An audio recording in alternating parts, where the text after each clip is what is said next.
Olá pessoal, sejam bem-vindos. Eu resolvi gravar de maneira antecipada alguns vídeos das nossas aulas para que elas fiquem um pouquinho mais dinâmicas e na edição fique mais fácil de deixar reduzido esse tempo em que vocês assistem os vídeos.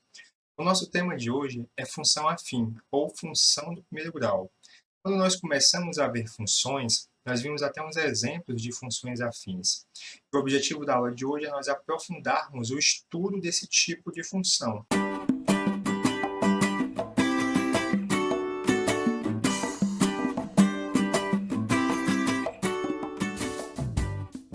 Então, funções do primeiro grau ou funções afim. O que é uma função do primeiro grau ou função afim? Então, vamos ver aqui a definição. Então, uma função f da reta na reta, dada por... A definição dela vai ser uma constante vezes x mais b. Lembrando que esse a e b são constantes, e a gente vai fazer uma exigência com relação ao a. Nós vamos pedir que o a sempre seja diferente de zero, para nós garantirmos que estamos trabalhando com uma função afim. Então, vamos colocar aqui, ó, é chamada de função afim ou função do primeiro grau. Então, vamos sublinhar aqui. Então, tá aí. A nossa função afim ela é uma função em que leva o x em ax mais b. Então, o domínio dela é a reta e a imagem dela também acaba caindo na reta. Vamos ver aqui um exemplo, talvez o exemplo mais básico que a gente pode dar início é o exemplo da função identidade. Então, você tem a função da reta na reta e leva cada ponto da reta nele mesmo. Então, esse aí talvez seja o exemplo mais básico que você pode ver de função afim ou função do primeiro grau.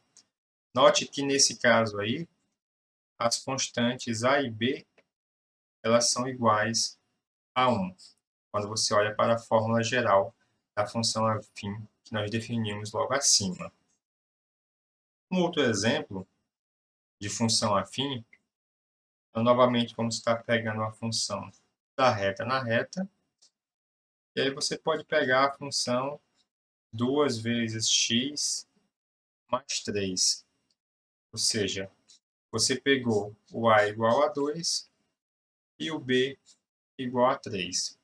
Lembrando, esse a e esse b eles são constantes, eles não se alteram. A única coisa que se altera é o x.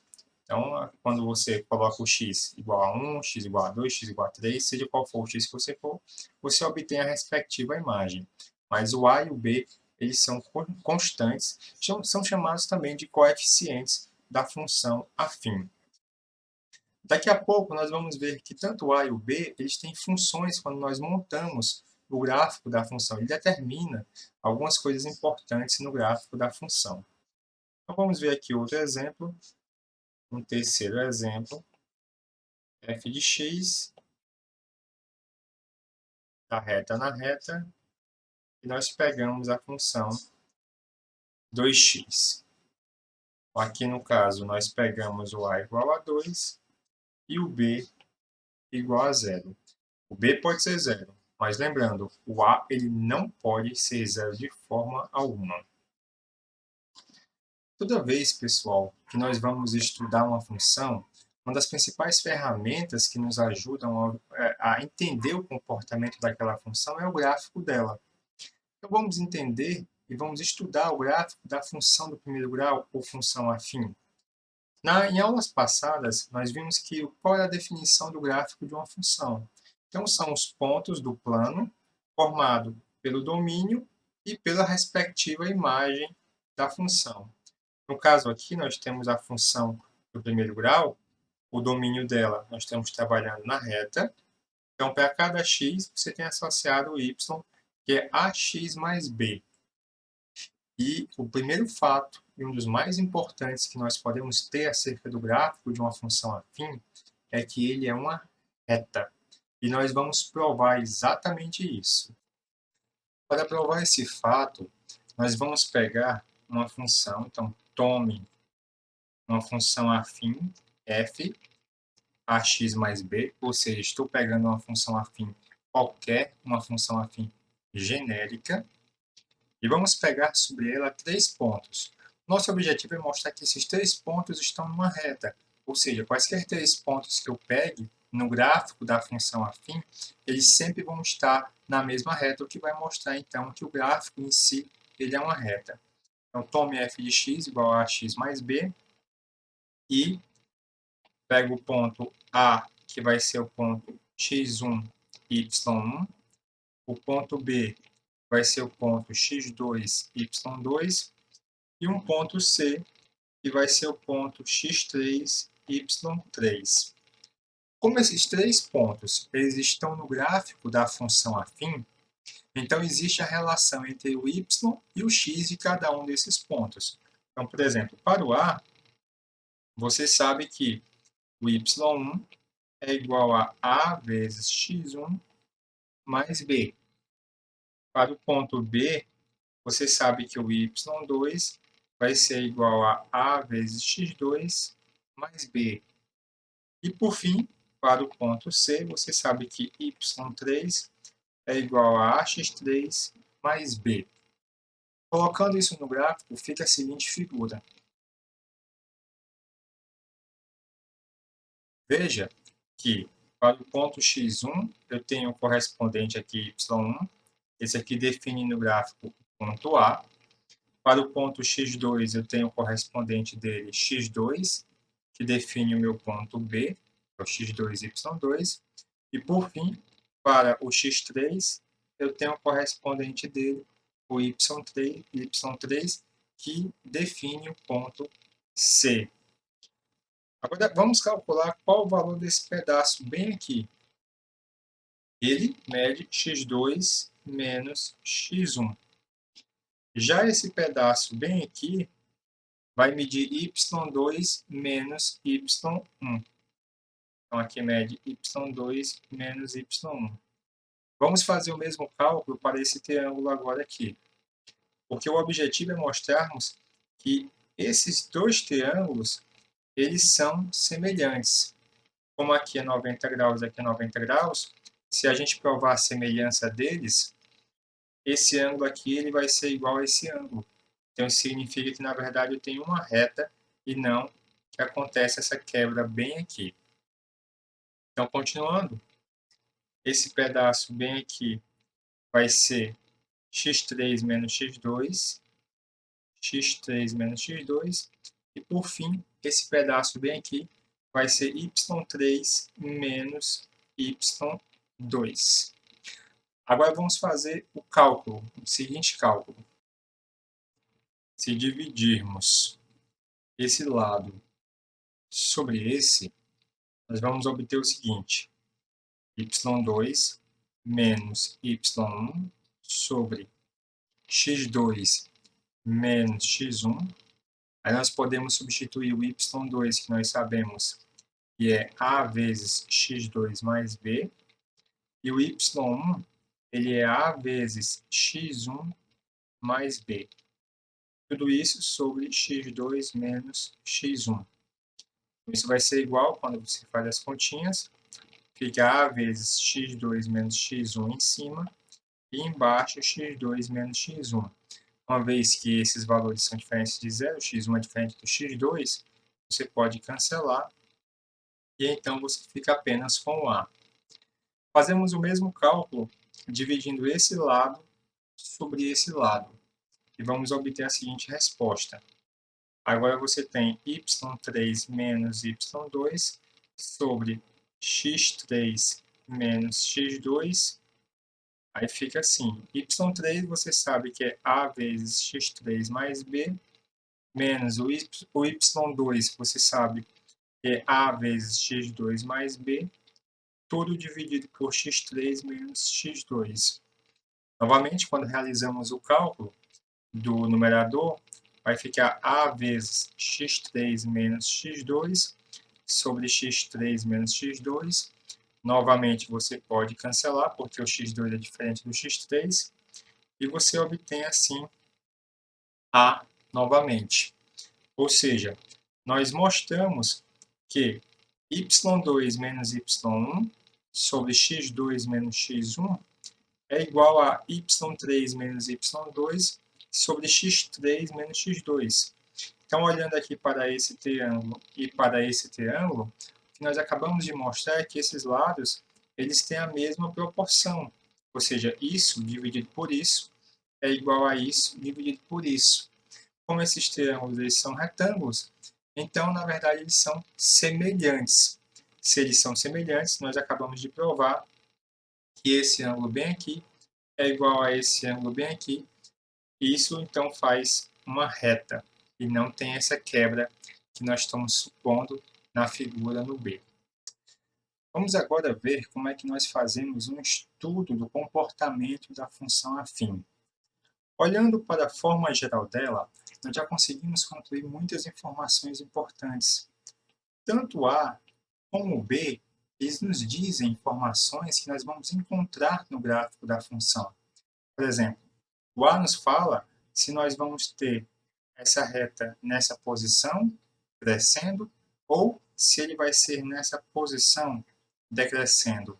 E o B vai ser o ponto de encontro do gráfico com o eixo Y. Vamos ver como é que a gente faz isso? Para entender quem é o A, nós vamos fazer uma conta semelhante à conta que nós fizemos anteriormente.